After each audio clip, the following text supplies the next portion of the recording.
Hi everybody, welcome to today's show. I'm Noelle Randall, real estate entrepreneur, mentor, and mom of 5. And on today's show, we're going to be talking about how to market your wholesale deal. So I get a lot of emails wanting a little bit more detail about wholesaling and specific steps on wholesaling. So that's what we're going to do today. We're going to market your wholesale deal. Stay tuned. Hi, this is Noelle Randall.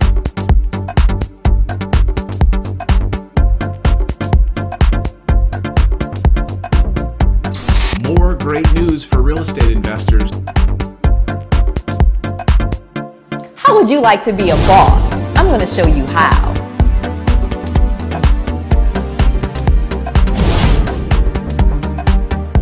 So let's talk about wholesaling now.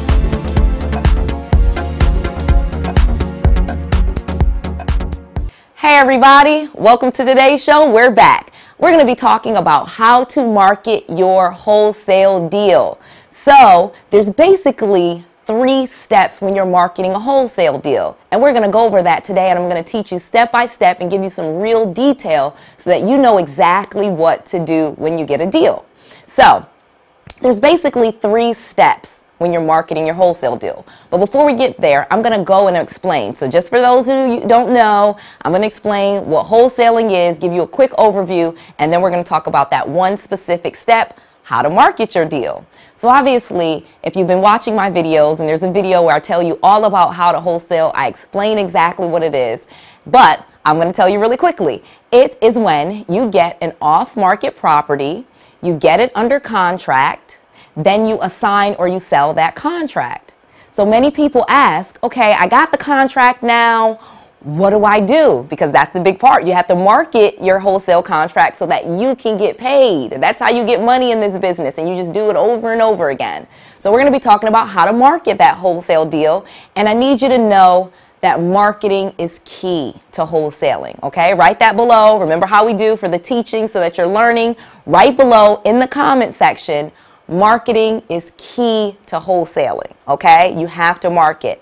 So there's 3 basic things that you'll do. So the first phase is you'll do your initial marketing. So you have the contract, the seller has signed it, you're in your due diligence period, you're in your option period, and now you're shopping the contract. You got to get it sold, you got to get it assigned to someone so you can get paid.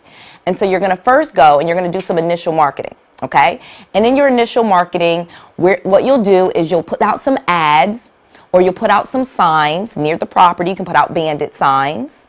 You'll email blast out to your email list. And if you don't have an email list, I have a video on how to get a buyer's list, or you could even buy a buyer's list. Okay, these are people that are cash buyers that have purchased homes for cash, and they're probably looking for more homes. Or it's a list that your buyer's list that you've already cultivated, where you have names and email addresses of people that are interested in buying properties. Okay, and so your initial marketing, here's what you're going to do.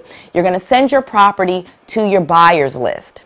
You're not going to put any address, okay? This is the initial marketing. You're not going to put the address of the property because you don't want them to go behind your back. Now, mind you, you have a purchase agreement with the seller, so they can't just circumvent you. You have a legal, valid contract. However, you just want to protect yourself. So when you do your initial marketing, do not send the address. What you'll do is you'll send out an email, and with information on the property. How many bedrooms does it have? How many bathrooms does it have? What's the square footage? And a general description of the property, and then pictures. Not a lot of pictures. This is not where you're probably going to go into detail in your initial marketing. So you will send pictures, but you'll only maybe put 3 to 5 pictures. This is not going to be the big one where you want to see if you can get some interest before you send everything, okay? So this is your initial step. This is step 1, your initial marketing. So no address, don't put the neighborhood, you put your ads out, you send it, you start to see who's interested. You do put the price. This is very important. So let me talk to you about the price that you put in your advertisement or into your email blast out to your buyer's list. You want to include your assignment fee, okay? So let's go back.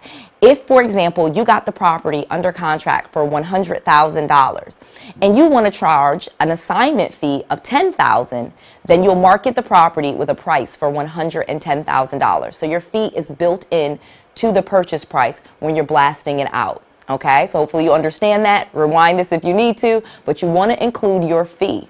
And in some cases, you might start a little bit high, just a little bit. So maybe if you're thinking 15,000, you may start with 20,000 and then go to 15 and then you can go to 10. You don't really want to go, start too high where it's crazy and it's not a good deal for people, but you do want to build in a little room for negotiation, okay? And you want to see how much you can get. Again, this is your business and you want to maximize profits at every step of the way. So especially in your initial marketing, especially when you're garnering to see who's interested in your property, you want to have a little bit of room in there to negotiate, okay?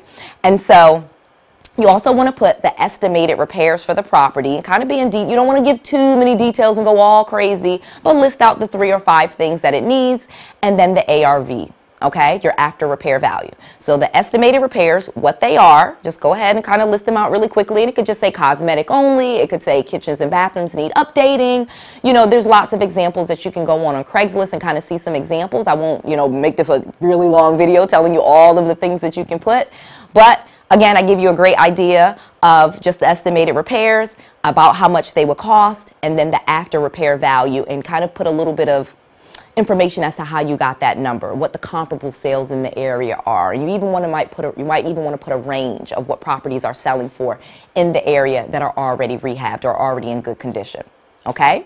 Then step number two, once they start to call, now you send them all of the info. This is when you'll already have this written out. So this is how you're marketing your wholesale property. So you already have this written out. Remember the initial email, you'll just take some of that information out, and then when they show you interest, you'll have all of it already ready for them, okay, with more pictures, more information, more detail, and more importantly, the property address. So when people are calling you and they're interested or they want to know, give them the property address. They have to be able to do their own due diligence. You can't be afraid to give them the property address at some point in time because they're not going to buy the house if you don't. And so as soon as they show interest, make sure you send them that information and you're responding promptly. This is where I see so many wholesalers fall down, where they're not responding promptly, they're not responding timely, they're not responding at all. That's a big no-no. Make sure that you are responding. Okay? And then number 3, you will send the property, you will show the property. You'll show the property. You'll have a lockbox on it. So remember, let's go back again. When you got the initial contract from the seller, you put a lockbox on the property. You brought a contract with you to the meeting and you brought a lockbox and you put it immediately on the property once you get the contract. So that way, when people want to see the property, you can just give them the code. And a lockbox costs, I think, like 20 bucks at Lowe's, Home Depot, Walmart. You can get them, okay? You don't have to have a real estate license or that fancy lockbox that they have. You can just have a little code, okay? All right, and so then you'll talk with the seller, of course, and you've already established when and how you'll show the property. Not a long process, but that's the next step. That's your final step of marketing your property, is giving out the address, giving the code to the lockbox so people can go see it and make you offers. All right, so those are the steps. Again, this is not hard, people. 3 steps: initial marketing. Second, once they call you, send the information. And then number 3, show the property. That's how you get it sold. All right, this is Noelle Randall. Remember to like this video, hit the little notification bell, comment below. Like I said, marketing is key to wholesaling. And then subscribe to my channel. All right, talk to you next time.